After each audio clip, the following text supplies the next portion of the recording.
అయోధ్య రామాలయంలో వచ్చిన ఇష్యూస్ ఆశ్చర్యం వేస్తుంది. దానికి ఒకటి ఆన్సర్ ఇచ్చాడు చూసారా, అక్కడ ఉన్నాడు, హిందువుల డబ్బు హిందువులు తింటే మీకేమంటున్నాడు. అది హిందూ రక్షాదళ ఎలా అవుద్దండి అది? మాట్లాడాడు.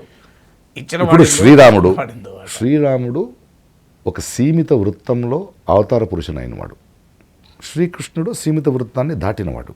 మనం రామ్ మనోహర్ లోహియా రాస్తారు, శ్రీరాముడిని శ్రీకృష్ణుడిని శివుడిని తీసేసి మనం ఇండియన్ కల్చర్ మాట్లాడలేము, మన థాట్ ప్రాసెస్ మాట్లాడలేము. ఆయన చెప్తాడు, నేను ఏకపత్ని వృతస్ని, తండ్రికి తగ్గట్టు నచ్చని. సో ఆయన మనకు అవతార పురుషుడు, హీస్ అన్ ఇన్స్పిరేషన్. సో అలాంటి ఒక రామజన్మభూమి గుడి కట్టుతున్నప్పుడు ఏంటి ఆంధ్ర నుంచి కర్ణాటక నుంచి ఇటుకలు పంపించారండి. నేను ఫస్ట్ బంగారం ఇటుకలు తర్వాత వస్తాం. కోట్లాది ఇటుకలు ఏమయ్యాయి?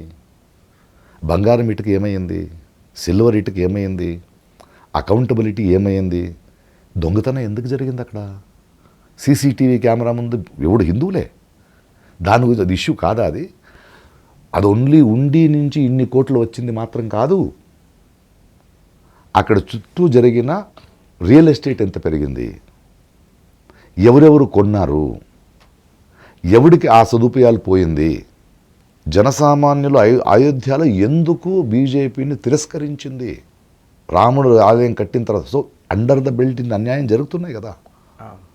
మొన్న ఇద్దరు ఆడవాళ్ళు మాట్లాడుతున్నారు అయోధ్యలో ఈ విషయం గురించి అడిగితే, ఆడ గజనీ ఎవడో 60 సంవత్సరాల్లో 17 సార్లు లూటీ చేశాడు, వీళ్ళు 60 రోజులు 40 సార్లు లూటీ చేశారని, వాళ్ళకన్నా ఎక్కువ. అంటే సిగ్గులేదా?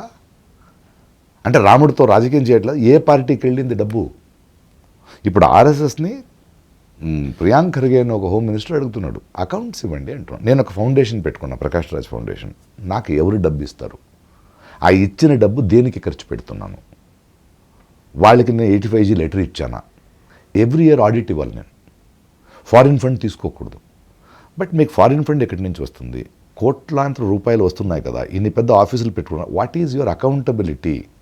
Because your under a law అని అడిగితే, నా 100 సంవత్సరాలది హిందూ ధర్మానికి 4000 years దాన్ని అడుగుతారంటే అది కాదు కదా అడుగుతున్నది మనము. ఎస్డిపిఐ అయినా, ముస్లిం లీగ్ అయినా, క్రిస్టియన్ ఆర్గనైజేషన్ అయినా, హిందూ ఆర్గనైజేషన్ అయినా, it is an organisation.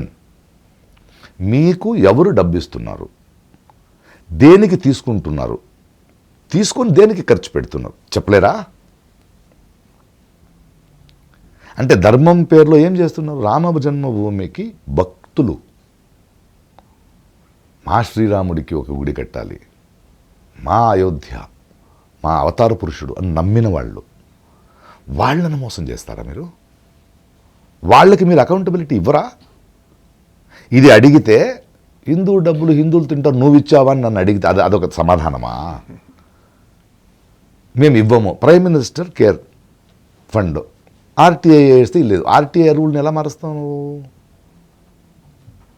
I will not give accountability అంటే ఏంటి అర్థం? అర్థం ఏంటది?